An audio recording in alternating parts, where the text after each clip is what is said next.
3 আগষ্ট তাৰিখৰ পৰা আমি আশা কৰিছোঁ যে টাটাৰ ছেমাই কণ্ট্ৰেক্টৰ প্ৰজেক্টত আমি ভূমি পূজন কৰিম। সিদিনাখনৰ পৰাই নিৰ্মাণ কাৰ্য আৰম্ভ হ'ব। 2 বছৰৰ ভিতৰত টাটা প্ৰজেক্ট আমাৰ সম্পূৰ্ণ হ'ব। আৰু এটা আমাৰ প্ৰজেক্ট আছে, ভাৰত চৰকাৰক আমি এখন আঁচনি দি থৈছোঁ 500 কোটি টকাৰ, জাগিৰোড আৰু গুৱাহাটীৰ মাজত কানেক্টিভিটিটো ইম্প্ৰুভ কৰাৰ কাৰণে।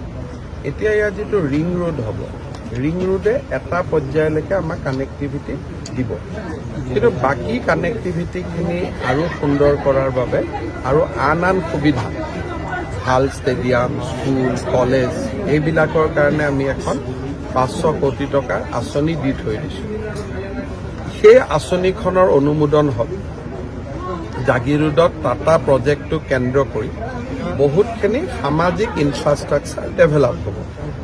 লগে লগে আমি এইটো কথাও সচেতন, যিহেতু জাগিৰোডৰ আশে পাশে আমাৰ তিৱা জনজাতিৰ লোকসকল বসবাস কৰে, গতিকে আমি সম্প্ৰসাৰণটো এনেকৈও বিচৰা নাই যাতে জনজাতি লোকসকলৰ ক্ষতি হয়।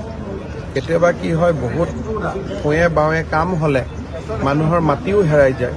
সেইকাৰণে আমি সাৱধানে অলপ কৰি কামখিনি কৰি গৈ আছোঁ, যাতে আমাৰ জনজাতীয় লোকসকলৰ হাতৰ পৰাও ভূমিৰ অধিকাৰ নেহেৰুৱায়।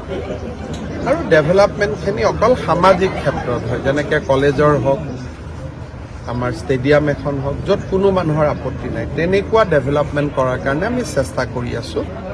খুব একদম মহানগৰলৈকে আমি ৰাতিৰ ভিতৰতে ৰূপান্তৰ কৰিব খোজা নাই, যাতে মানুহৰ মাজত কোনো এটা ক্ষোভ থাকি নাযায়।